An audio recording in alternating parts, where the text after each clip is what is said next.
We now finally got our Princess Peach Showtime overview trailer, showing us more about the game and deeper looks into some of her transformations, but also we got a playable demo that lets you play through 2 of her transformations, at least the first levels of both of them. So yes, I have a lot of opinions about this game, and I want to kind of talk about my playthrough and kind of what I think so far from what I played. I'm hoping to kind of give you my short preview of what to kind of expect from this game, because I think I've pretty much gotten everything that I think I can expect from this game, so I'll be trying to explain everything and give you details about how the game works and stuff, and maybe if it's worth it or not. But thank you so much for tuning in. Make sure you stop what you're doing and leave a like and subscribe. A lot of you watching are not yet subscribed. It'll only take a second, but thank you so much for tuning in, and let's jump into the video. So we've seen the cutscene 1,000 times. Peach goes to this theater, you know, stuff breaks out, and then the evil wicked Grape and her henchmen start taking over the entire theater. Then you team up with Stella, which is some type of spirit guardian of the theater, and she is going to actually help you attack and just kind of be your partner through this entire game. So this game seems to have the same exact pattern every single time you start a level. You will start the first couple of scenes as just regular Peach using your ribbon in order to heal knocked NPCs and also to take out enemies. And it's weird because the ribbon doesn't actually knock out the enemies or doesn't really do anything specific besides like give them Peach's joy. It's so weird. Like you'll hit an enemy with a ribbon, he'll just kind of like run away. Like, oh, you hit me, I'm telling mom on you. It's hilarious, and it's just like, I guess Peach just hitting people with the joyfulness of her nature. It's so goofy. It's almost like you're a worker and you can like encourage the NPCs to work for you. Like, hey, smack them with the ribbon and like get back to work. That sounds terrible. Is Princess Peach racist? But after those first couple of scenes, you then get your transformation, which in this case is Sword Fighter Peach. And this was a lot of fun to kind of just run around and just swing her sword like crazy. Yeah, it felt kind of fluid and nice to move around, and she jumped pretty high. I really enjoyed it. But then I started to run into the main glaring issue where I was like, huh? So in this game, everything is kind of tied to 2 buttons, A and B, and that's literally it. I was thinking to myself, okay, where's the block button? Where's the parry? Because I know you can. I know you can like parry dodge. I've seen it in the trailers. And then I actually had to pull up the settings to see, and it just said push B and A. And I'm like, huh? That's jump and attack. What? And then I pushed it, and then yeah, surely enough, I guess if you just push the attack button or the jump button before you get hit, it will do the parry. Yeah, that was a little weird to me, because initially you can just keep spamming the attack button. I mean, and then eventually it will parry for you. So yeah, it's a mechanic that's extremely dumbed down for the sake of this game, and it did feel weird without there being like a dedicated block or a dedicated parry button, but it still worked well, especially when you got to the boss battle where you had to actually jump over it, because if you did the other parry, it wouldn't work. You actually had to jump over the shockwave that it would hit on the ground in order to hit him in the head, and I thought that was pretty cool. Now, I will say, for this being the first boss of the first level of the game, I actually expected something to be extremely stupid and easy. This was actually a lot of fun to play. I mean, there was actually 3 different phases that you had to go through, and I actually really enjoyed battling this thing, and just the feel it had of like slicing it in half and stuff. It gave me like a Paper Mario vibe, like I just like cutting paper in just a really satisfying way. Now, throughout the levels, there are collectibles. There's like 10 of these green crystals, and you have to find specific hidden spots and do a pose on them. You could do like a pose by pressing the R trigger or the L trigger, and yeah, it's kind of just like taunting. If anything, you do a little taunt facing the crowd, and like the crowd will cheer when you do it as well. But you do it in the spotlight, and it'll take you to like a little bonus room where you can get a green crystal. Now, I will say collecting these things so far hasn't been that difficult. Of course, I've only played like 2 of the first levels in the game, but one of them I did miss, and it wasn't extremely hard to find, but it did cause you to have to look thoroughly through every single stage. And based off of some of the previews of some of the people that actually got to play deeper into this game, they said, yeah, there's a lot of levels where they just missed multiple green crystals, and it's very easy to miss. So you might want to completely scour the area before you move on, which is very interesting considering the fact that this isn't even a full 3D game. It's a 2.5D game. So yeah, I thought that was really cool that there's a lot of hidden details and stuff. Moving on to Patissiere Peach, I started to feel good playing this game. It's a pun, because yep, this game is made by Goodfeel, the same team that worked on Yoshi's Crafted World and Woolly World. So yeah, I mean, look at this game. It just makes sense. It feels like a 3D version of those games. But yeah, those games are known to just feel good. at the end of the day. You know, they're not extremely hard, difficult games, but they do look really good, and it's really fun to pick up and play. And that's what I started to feel in this world. As at first you're walking around and you're like collecting different supplies for them to start making some of these treats. Like you go to an area and you can harvest the crops and pick the strawberries off the vines with your ribbon.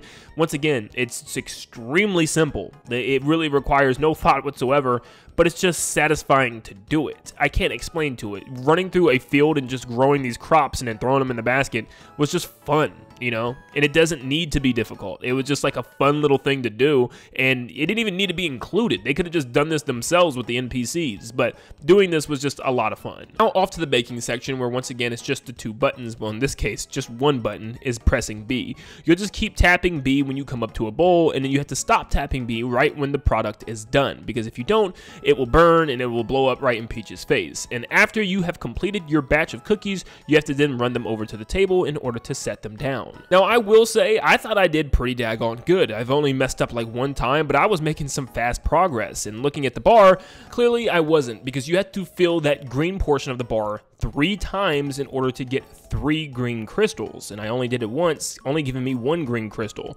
Now maybe I'm doing something wrong, or maybe there's a way to make even more cookies, or maybe I just somehow wasn't fast enough. So I'm not gonna lie, that could be a pretty decent challenge trying to get that done and collect all of those green stars. However, it's the second baking game that actually gave me a smile on my face. It was extremely satisfying to build this cake, and once I figured out that gimmick and kind of how it worked, I really enjoyed this thing. So you're pretty much just trying to match the picture at the top right. You'll move around and press B in order to squirt icing onto the cake, and you have to match the pattern, and once you do in one specific area, it'll kind of like pop up in this really satisfying way to let you know that you've done it correctly. And then when you're done with everything, you hold A down to get it checked and to see if you've done it right, and it will grade your cake, and then you'll be on to the next one. I really enjoyed this one because there's some cakes that require a very specific design, and you have to do it pretty right for it to count. And yeah, this was just like an overly blown out Mario Party game that I really enjoyed, and I actually just cannot believe this was only level 1. I really want to dive back in and see what the other levels could hold, or if there's other baking mini games and stuff. This was a lot of fun. Playing this specific level is when it actually hit me, because I'm someone that thinks you still should have difficulty in games. Just because it's fun doesn't mean it needs to be easy. But this is the type of game I think we've been needing. After games like Tears of the Kingdom or Pikmin 4, we needed something that's a lot easier to just sit down and enjoy. And this is that type of game where you can just sit down and enjoy. It just screams charm. I love how cinematic it feels to actually be on a stage. It feels like a crowd is watching you. You can hear cheers and stuff. You can see spotlights follow Peach. You can see all of them do dance numbers and just like little poses into the screen before the curtains close. It is put together so well. One question I would have consistently is how many levels are actually in this game? Because my fear was that it was going to be an incredibly short game with not that much of an experience. So here's what I took away from it. It seems as if there might be 4 worlds. When you pause the screen, it gives you 4 giant boxes, as if there's like 4 big bosses or 4 things that you have to take down. Or maybe they're just collectibles at the end of each world that will go into these spots. But yeah, I would guess this current floor, maybe something downstairs, something upstairs, and maybe something on like the roof or something. But then my question is, if there's 4 worlds and we see on this first floor there's 4 different transformations, that means there could be a total of 16 transformations in this game. Now, it did seem as if Nintendo had confirmed that these were all the transformations. I'm sure originally there was always going to be a couple that they didn't show, but in this case they've only shown 10. If there's 16, there's 6 other transformations that we know nothing about right now, which is pretty interesting. I mean, honestly, I'm hoping that's the case. It'd be awesome if there were still some surprises that they kept from us, and I'm hoping that does end up being the case, that they didn't show off everything with the transformations.